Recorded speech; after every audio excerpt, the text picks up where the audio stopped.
Hi students, कैसे हो आप सब लोग। उम्मीद करता हूँ सब बहुत बढ़िया होंगे। और आज अपन chapter 5 laws of motion, Newton ने जो लॉ दिया था ना, NLM, Newton's law of motion, first law. इसको लॉ ऑफ इनर्शिया भी बोला जाता है। लॉ ऑफ इनर्शिया, इसको क्या बोला जाता है? Law of inertia. इनर्शिया का मीनिंग क्या होता है? रेजिस्टेंस टू चेंज, मतलब चेंज का रेजिस्टेंस करना, अपोज करना। ठीक है, लॉ ऑफ इनर्शिया। इसका क्या कहने का मतलब है कि अगर कोई बॉडी रेस्ट पे है तो रेस्ट में ही रहेगी, और अगर यूनिफॉर्म मोशन, यूनिफॉर्म मोशन का मतलब एक्सेलरेशन जीरो, यानी कि उस पर कोई फोर्स नहीं लग रहा है, तो वो बॉडी यूनिफॉर्म मोशन में ही रहेगी जब तक उस पर कोई एक्सटर्नल फोर्स अप्लाई न किया जाए। क्या मेरी बात समझ में आई नहीं आई? तो फर्स्ट लॉ सिंपल सा इसके एग्जांपल कि आप अगर है ना स्टिक से कुछ चादर वादर को मारते हो ना फटाफट, तो उसमें से डस्ट के पार्टिकल्स रिमूव हो जाते हैं। ये फर्स्ट लॉ है। आप कभी बस में बैठे हो, एकदम अचानक ब्रेक लग जाता है तो आगे की तरफ झुक जाते हो, ये आगे की तरफ बेंड होना, ये है क्या? ये फर्स्ट लॉ है। क्या है? First law. मतलब आप यूनिफॉर्म मोशन में रहना चाहते हो, आप चेंज का अपोज करोगे। ओके, तो इनर्शिया, बेसिकली इनर्शिया मास के प्रोपोर्शनल होता है, इनिशियली आप बॉडी के मास के प्रोपोर्शनल होता है। ओके, अगला होता है मोमेंटम। मोमेंटम का आइडिया मास इनटू वेलोसिटी से आया। मोमेंटम वेक्टर क्वांटिटी है, mass into velocity, p equal to m into v, product of mass into velocity of that body. Okay, अगला है सेकंड लॉ। सेकंड लॉ, ये पहला है ना, इसको बैलेंस, ये लॉ किसके लिए? बैलेंस फोर्सेस के लिए। बैलेंस फोर्सेस का क्या मतलब? Net force zero, balance forces के लिए। अगला सेकंड लॉ। सेकंड लॉ क्या कहता है? Rate of change of momentum with respect to time is directly proportional to force. यानी कि इससे फोर्स का आइडिया लगा। Force is directly proportional to rate of change of momentum. फटाफट फटाफट यहां से प्रोपोर्शनलिटी कांस्टेंट हटा हटा है, k इक्वल टू m आया था, k 1 ले लेना, और force equal to m into a, where a is acceleration of. ये फॉर्मूला बहुत काम का है, ये अनबैलेंस के लिए। सेकंड किसके लिए? अनबैलेंस और बैलेंस दोनों के लिए, अनबैलेंस फोर्सेस के लिए। क्या समझ में आया नहीं है? यहां से आप एक्सेलरेशन कैलकुलेट कर सकते हो। और first second law first law के साथ कंसिस्टेंट है। कंसिस्टेंट का मतलब समझते हो? मतलब पहले लॉ को प्रूफ कर रहा है कि देखो नेट फोर्स जीरो होगा तो एक्सेलरेशन भी जीरो होगा, अगर ये फोर्स जीरो होगा तो एक्सेलरेशन भी जीरो आएगा। वो पहला लॉ कहता है कि अगर ऐसे यूनिफॉर्म मोशन है तो यूनिफॉर्म मोशन में ही चलता रहेगा। ओके, उसके बाद इंपल्स पढ़ा था। इंपल्स का मतलब एक तरीके से झटका। इंपल्स का मतलब क्या होता है? एक तरीके से झटका। जे, इसको मैंने जे वेक्टर से रिप्रेजेंट किया था। Impulse also vector quantity. Impulse कैसी क्वांटिटी? Vector quantity. होता क्या basically? Impulse equal to J equal to कोई फोर्स अप्लाई करो dt टाइम या डेल्टा टाइम के लिए, उसे बोला जाएगा प्रोडक्ट ऑफ फोर्स इनटू जो फोर्स कितने टाइम के लिए अप्लाई किया गया है, उन दोनों का प्रोडक्ट को बोला जाएगा इंपल्स। और यही तो देखो, ये dt इस साइड ले जाओ तो dp के इक्वल आ जाएगा। dp मतलब क्या? Change in momentum. तो impulse basically change in momentum भी इक्वल होता है। p final minus p initial. Change का मतलब क्या? Final momentum minus initial momentum. इस पे मैंने क्वेश्चन भी करवाया था। क्रिकेटर बॉल को हिट करता, बल्ले से वापस उसी डायरेक्शन में जाती, तो मोमेंटम की डायरेक्शन आनी चाहिए। मोमेंटम कैसी चीज है? वेक्टर क्वांटिटी है। एक डायरेक्शन को पॉजिटिव ले लो तो दूसरी नेगेटिव होगी। समझ में आया नहीं आया? जरूरी नहीं आगे वाली पॉजिटिव होती है, आगे वाली आप नेगेटिव ले लो तो पीछे वाली पॉजिटिव लेनी पड़ेगी। समझ में आया नहीं है? आगे पॉजिटिव ले लो तो पीछे नेगेटिव लेनी पड़ेगी। ये बातें समझ में आ गई होगी। तो यहां तक की कहानी अच्छे से समझ में आनी चाहिए। आगे बढ़ते हैं अपन थर्ड लॉ। कौन सा लॉ? Third law. अब थर्ड लॉ कैसे पिक्चर में आता है उसको देखो। थर्ड लॉ कहता क्या है? थर्ड लॉ न्यूटन का तीसरा नियम। थर्ड लॉ, थर्ड लॉ को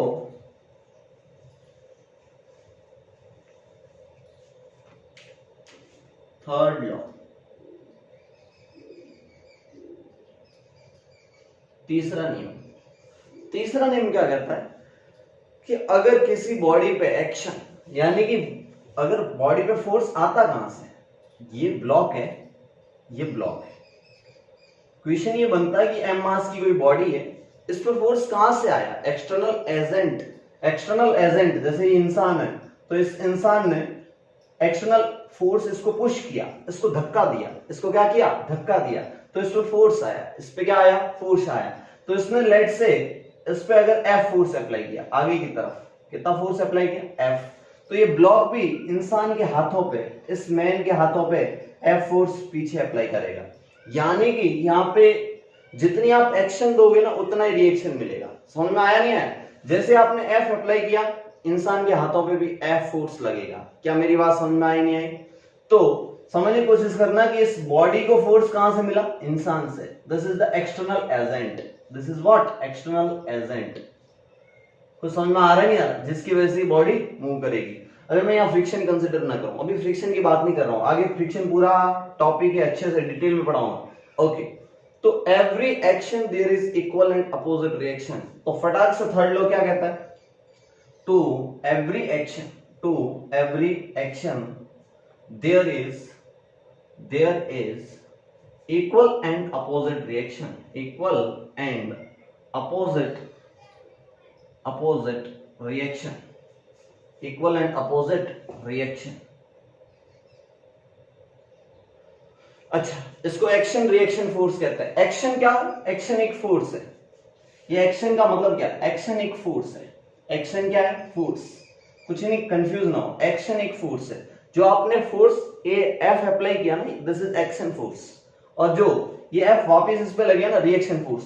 देखो ये वाला और इसकी डायरेक्शन अपोजिट है, इसकी और इसकी डायरेक्शन अपोजिट है, इन दोनों का मैग्नीट्यूड इक्वल है, इन दोनों का मैग्नीट्यूड क्या है, इक्वल है। क्या समझ में आया नहीं आया? और ये दोनों डिफरेंट बॉडी पे लगता है। देखो इसने इस पे एक्शन लगाई तो इसके हाथों पे रिएक्शन लगी। क्या समझ में आया नहीं आया? यानी कि आप इंसान भी है और ये ब्लॉक भी है, ये एक मैन है और ये ब्लॉक है। इस ब्लॉक पे फोर्स लगा, इस ब्लॉक पे क्या लगा, फोर्स लगा।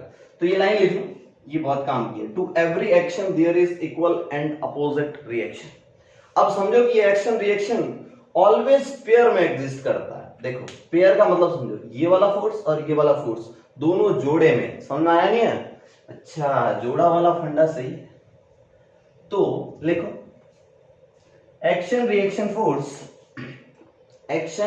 फोर्स, पॉइंट ऐसे पॉइंट बना के लिख लो, एक्शन रिएक्शन फोर्स। इसको शॉर्ट में मैं ए आर लिखूंगा। शॉर्ट में क्या लिखूंगा, A R. Action reaction force always exist in pair, या एक्ट इन पेयर, मतलब पेयर में एक्ट करेगा। अच्छा, एग्जिस्ट इन पेयर्स, जोड़े में मिलेंगे। अच्छा, आपने कभी महसूस किया कि आपके पास अगर प्लास्टिक की कोई टेबल होगी, लेट से ये टेबल है आपके पास, प्लास्टिक की कोई टेबल है, ठीक है, प्लास्टिक की कोई टेबल है, आप समझने की कोशिश करना।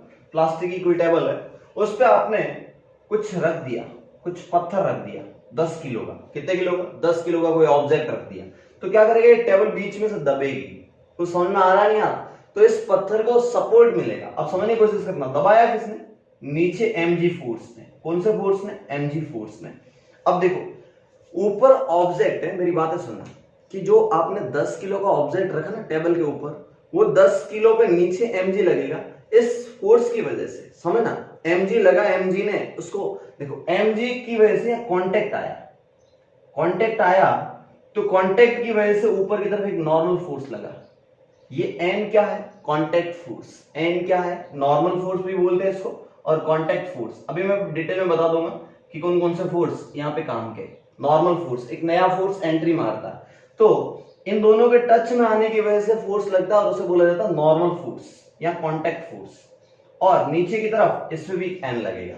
आप समझने की कोशिश करना, मेरा हाथ है, मैं इस बोर्ड पे ऐसे दबाऊंगा, इस बोर्ड को मैं प्रेस कर रहा हूं, तो मेरा हाथ इस पे भी फोर्स लगा रहा है और ये बोर्ड मेरे हाथ पे भी फोर्स लगा रहा है, क्योंकि कांटेक्ट में है ना नॉर्मल फोर्स। मैं हटा दूं कोई फोर्स नहीं लगेगा, लेकिन मैंने इसको दबाने की कोशिश किया, उतना ही फोर्स मेरे को सामने से मिलेगा। तो समझ में आया नहीं आया? अच्छा, तो ये n क्या है, नॉर्मल फोर्स। n क्या है, नॉर्मल फोर्स। ये mg ग्रेविटेशनल फोर्स है। mg कैसा फोर्स है, ग्रेविटेशनल फोर्स। कैसा force, gravitational force, gravitational force. और n कैसा, नॉर्मल फोर्स। ये नॉर्मल फोर्स कौन सी कैटेगरी में आता है, दिस इज कांटेक्ट फोर्स। कैसा फोर्स, कांटेक्ट फोर्स। और कांटेक्ट फोर्स इलेक्ट्रोमैग्नेटिक फोर्स की कैटेगरी में आता है। इलेक्ट्रोमैग्नेटिक फोर्स की कैटेगरी में आता है। इलेक्ट्रोमैग्नेटिक फोर्स की कैटेगरी में आता है। कौन सी कैटेगरी में आता है? इलेक्ट्रोमैग्नेटिक। तो ये mg है वो ग्रेविटेशनल फोर्स है। mg कौन सा फोर्स है? ग्रेविटी की वजह से लगने वाला फोर्स है। और ये n है ना, ये कांटेक्ट सरफेस, दोनों सरफेस कांटेक्ट में आई होगी, ये ऑब्जेक्ट की सरफेस और नीचे टेबल की सरफेस दोनों कांटेक्ट में आई ना, उसकी वजह से कांटेक्ट फोर्स लगा और उसे बोलते हैं अपन फिजिक्स में नॉर्मल फोर्स। कौन सा फोर्स? Normal force. और नॉर्मल फोर्स इलेक्ट्रोमैग्नेटिक फोर्स है। क्यों इलेक्ट्रोमैग्नेटिक फोर्स? क्योंकि देखो, और इसमें क्या होंगे? पार्टिकल्स होंगे, अंदर मॉलिक्यूलर इंटरेक्शन होगा। क्या होगा? मॉलिक्यूलर इंटरेक्शन होगा। इसकी वजह से इसको बोला जाता है नॉर्मल फोर्स। ओके, कुछ गलत फहमियां वो मैं निकालता हूं। देखिए, ये फ्री है, ये डायग्राम बना लेना और इतना लिख लेना, कांटेक्ट फोर्स। कौन सा फोर्स? Contact force. ओके, अब देखो कुछ और खास बात कि बच्चे क्या सोचते हैं, एनसीईआरटी में पॉइंट लिख रखा सेकंड कि एक्शन रिएक्शन का मतलब पहले एक्शन ली फिर रिएक्शन आया, कुछ टाइम लगा ना। ऐसा बिल्कुल नहीं। यहां एक्शन रिएक्शन का मतलब है आपने जैसे एक्शन लिया उसे इंस्टेंट पे रिएक्शन। एक्शन और रिएक्शन इंस्टेंटली एक्ट करता है, यानी कि सेम टाइम पे रहते हैं। Action reaction A R pair, action reaction pair exist instantly का मतलब कोई टाइम का डिफरेंस नहीं, यानी कि सेम टाइम पे। इंस्टेंटली लिख लो, exist in same time.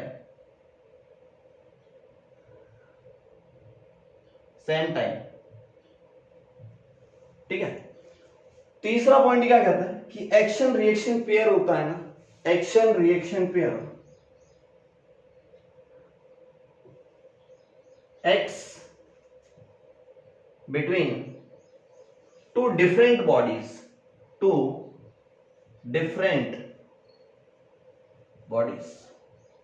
Action reaction pair है वो दो डिफरेंट बॉडी के बीच में एक्ट करता है। कुछ समझ में आया नहीं आया? अच्छा, एक और खास बात, एक्शन रिएक्शन पेयर का नेचर शुड बी सेम।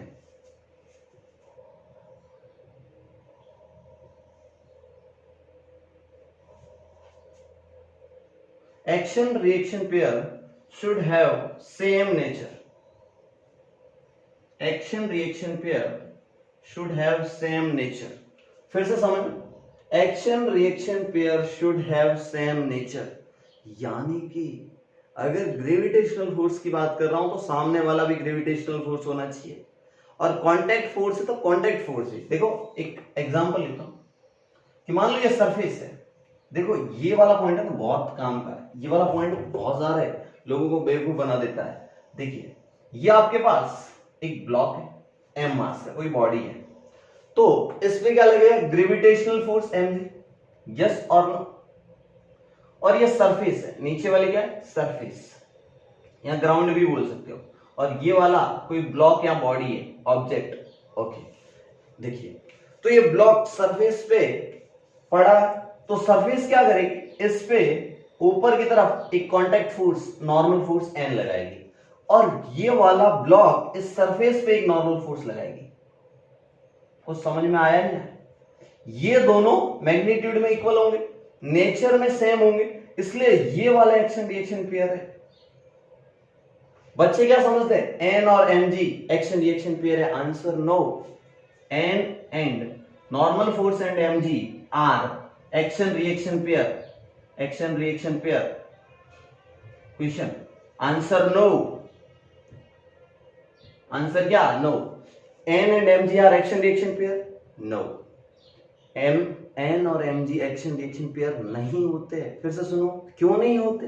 हाँ, कि एन और mg इस पे एक ही बॉडी पे पहले है, और दूसरा कि इनका नेचर अलग अलग है। एन इलेक्ट्रोमैग्नेटिक फोर्स है, नॉर्मल फोर्स कैसा फोर्स है? इलेक्ट्रोमैग्नेटिक फोर्स, और mg ग्रेविटेशनल फोर्स, क्योंकि दोनों का नेचर अलग है। और दूसरा रीजन सुनो कि दोनों सेम बॉडी पे लग रहे हैं, और मैंने बोला था डिफरेंट बॉडी पे, क्योंकि ये वाला n और mg एक ही बॉडी पे देख रहे हो ना आप, लेकिन ये वाला n सरफेस पे है, यानी कि ये n और ये n एक्शन रिएक्शन है। कुछ समझ में आ रहा है नहीं आ रहा? ये n कौन सा है? इस एन का मैं लिखूं फोर्स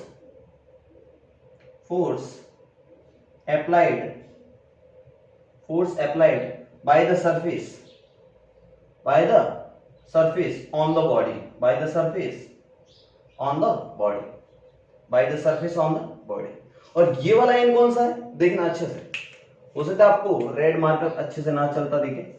ये वाला एन है force applied by the body on the surface, force applied by the body on the surface, by the body on the surface, फटाक से लाइन लिख लो और दिमाग में आनी चाहिए। लिखो फटाफट, आपको क्लियरिटी आनी चाहिए, थर्ड लॉ अच्छे से आना चाहिए। आप YouTube पे देख के इतना मजा नहीं आएगा, श्योर YouTube पे ऐसा लेक्चर देखो ना मजा नहीं आएगा, क्योंकि बहुत टाइम के साथ पता चलता है कि एन और mg एक्शन रिएक्शन पेयर नहीं होते। एक्शन रिएक्शन पेयर होने की कंडीशन सुनो, मैग्नीट्यूड इक्वल होना चाहिए, अपोजिट होने चाहिए, सेम नेचर के होने चाहिए और टू डिफरेंट बॉडीज पे लगने चाहिए। फटाक से इतना लिख लो।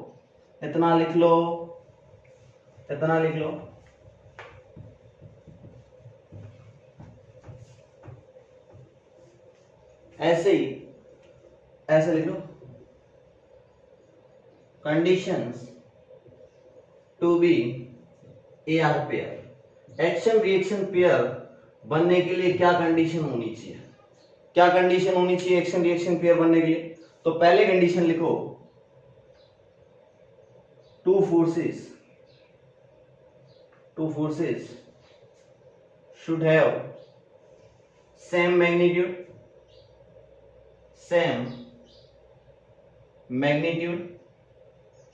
and opposite directions,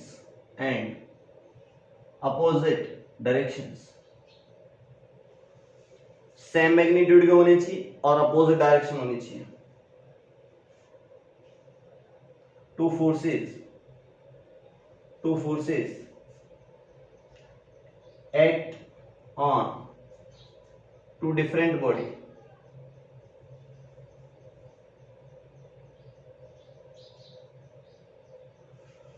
two forces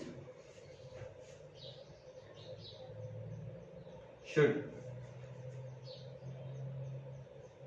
be acting on two different body, दो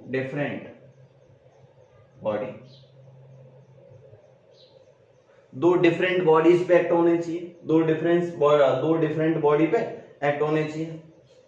तीसरा पॉइंट, दोनों फोर्स का नेचर क्या होना चाहिए? Same, should have same nature, एक ही नेचर के होने चाहिए। ये वाला पॉइंट समझना, शुड हैव सेम नेचर, यानी कि नेचर सेम होना चाहिए। मैग्नीट्यूड इक्वल और डायरेक्शन अपोजिट होनी चाहिए और दो डिफरेंट बॉडी पे एक्ट करने चाहिए। तो ये पॉइंट लिख लो और दिमाग में सेट रखना। ये पॉइंट जेई और नीट में काम आता है, ठीक है? ये पॉइंट कहाँ काम आते हैं? जेई और नीट में, ठीक है? बोर्ड में भी काम आते हैं। ये पॉइंट लिखोगे तो मजा आ जाएगा। समझ में आया नहीं आया? चलिए आगे बढ़ते, एक्शन रिएक्शन पेयर। उसके बाद कुछ मैं बातें बताता हूं कि दो टाइप के फोर्स अपन यहां नॉर्मली पढ़ेंगे। कॉन्टैक्ट फोर्स, ये कॉन्टैक्ट फोर्स इलेक्ट्रोमैग्नेटिक फोर्स है। ये कैसे फोर्स की कैटेगरी? Electromagnetic force.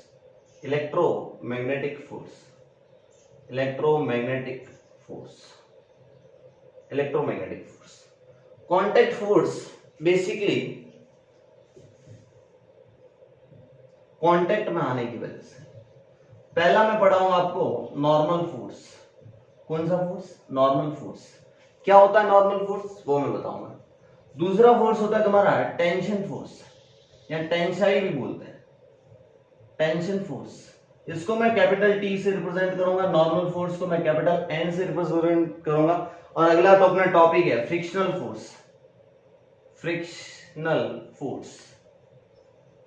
फोर्स को मैं स्मॉल एफ से रिप्रेजेंट करूंगा।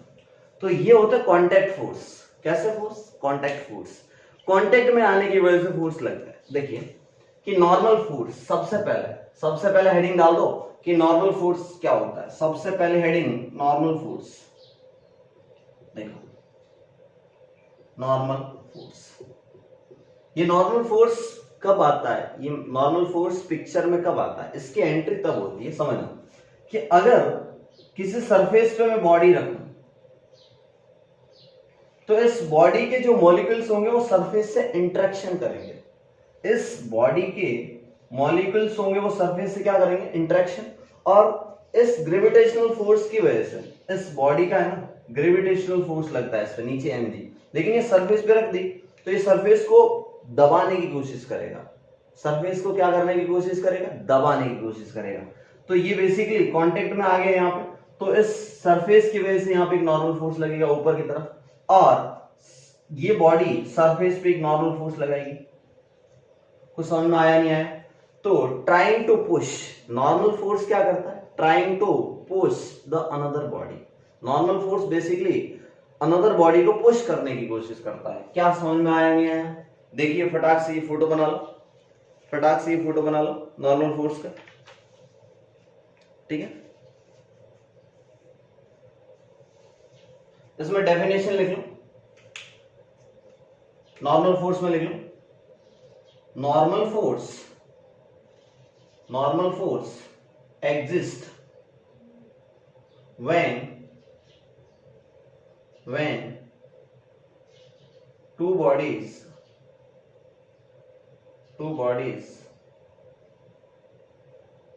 come in contact। जब दो बॉडी कांटेक्ट में आती है तो नॉर्मल फोर्स एग्जिस्ट करता है। कौन सा फोर्स एग्जिस्ट करता है, नॉर्मल फोर्स। लिख लो, normal force exist when two bodies come in contact. जब दो बॉडी कांटेक्ट में आती है, and pushes each other, contact and pushes each other, pushes each other, एक दूसरे को पुश करती है। कुछ समझ में आया नहीं है? तो नॉर्मल फोर्स में क्या करता है, अच्छा। और नॉर्मल फोर्स की खास बात, ये सरफेस के परपेंडिकुलर लगता है। इसकी खास बात एक पॉइंट ले लो, इट एक्ट्स, मैं नॉर्मल फोर्स की बात कर रहा हूं, it acts perpendicular to the surface, perpendicular to the surface, ये सरफेस के परपेंडिकुलर एक्ट करता है। ये पॉइंट लिख लो, it acts perpendicular to the surface. देखो यहां पे सरफेस के परपेंडिकुलर लग रहा है, फटाफट देखो, ये सरफेस के कैसा लग रहा है, परपेंडिकुलर लग रहा है। तो नॉर्मल फोर्स आपको समझ में आ गया? नॉर्मल फोर्स समझ में आया नहीं आया? फटाक से देखो नॉर्मल फोर्स क्या होता है। Normal force exist when two bodies come in contact and pushes each other, एक दूसरे को पुश करती है, पुश। ओके, देखिए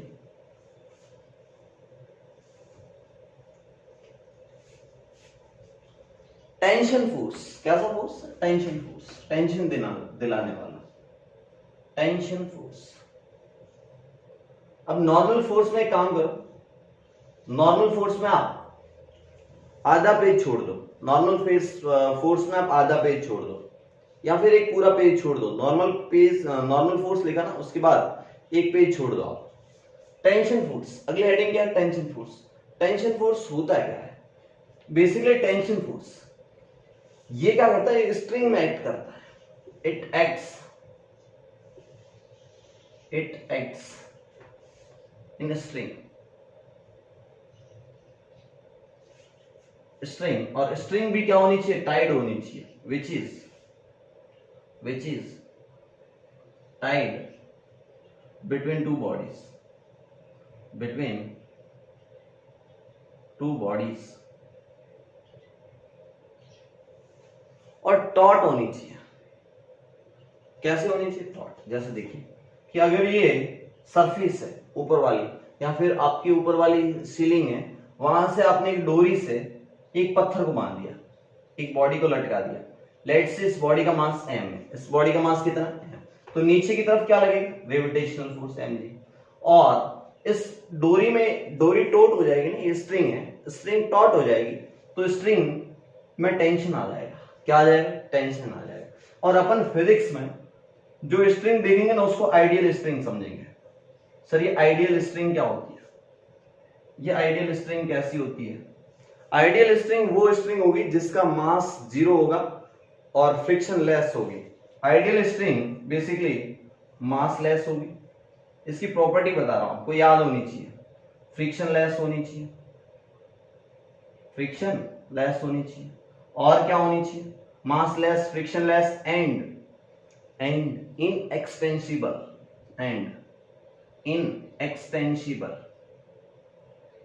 सर ये इनएक्सटेंसिबल का क्या मतलब होता है, मतलब आप इसको और लंबा नहीं कर सकते। इसकी लेंथ 1 मीटर है तो ये 2 मीटर नहीं हो जाएगा, मतलब रबर की तरह इलास्टिसिटी नहीं होगी इसमें। इनएक्सटेंसिबल समझते हो, इसको फर्दर और इसकी लेंथ में इंक्रीमेंट नहीं कर सकते, फर्दर इसकी लेंथ इंक्रीज नहीं होगी। क्या समझ में आया, नहीं आया? तो 3 पॉइंट होते हैं आइडियल स्ट्रिंग के।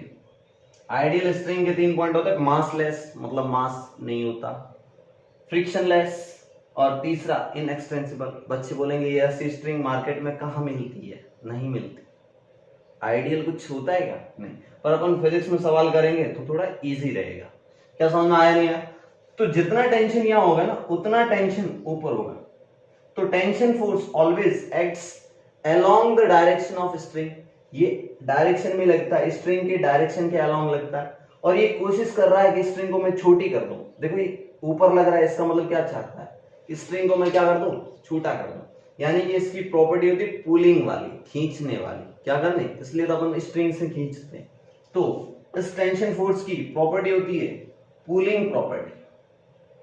पुलिंग समझ, पुलिंग प्रॉपर्टी या पुलिंग टेंडेंसी लिखो, प्रॉपर्टी से बढ़िया टेंडेंसी लिखो।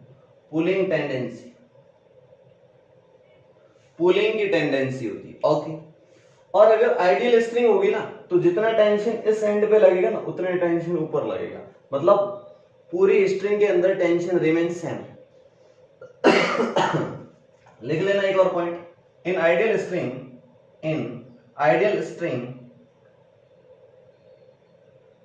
Tension remains, in ideal string tension force, tension remains same या यूनिफॉर्म, कांस्टेंट, रिमेन सेम लिखो है, रिमेन सेम एवरीवेयर, एक स्ट्रिंग में, एक ही स्ट्रिंग के अंदर टेंशन सेम रहेगा, एक स्ट्रिंग के अंदर टेंशन क्या रहेगा, सेम रहेगा। तो कुछ प्रॉपर्टीज है, लिख लो। It acts in string, tension force कहां लगता है, स्ट्रिंग में लगता है। कहां लगता है, स्ट्रिंग में। And which is tied between, which is taught, which is क्या होनी चाहिए, टॉट। टॉट समझते हो, खींची हुई, स्ट्रिंग टॉट होनी चाहिए, TAUT, टॉट समझते, टॉट।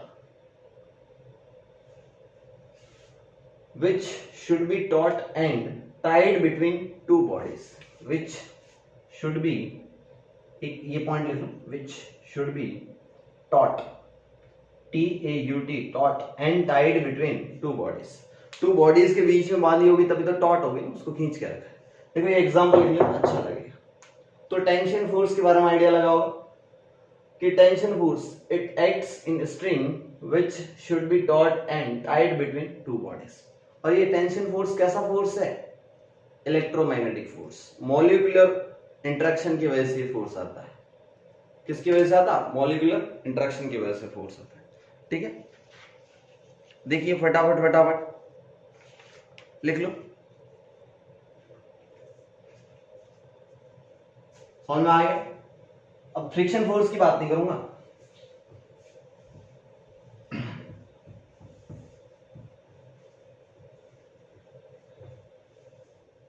क्या आपको समझ में आया, नहीं आया?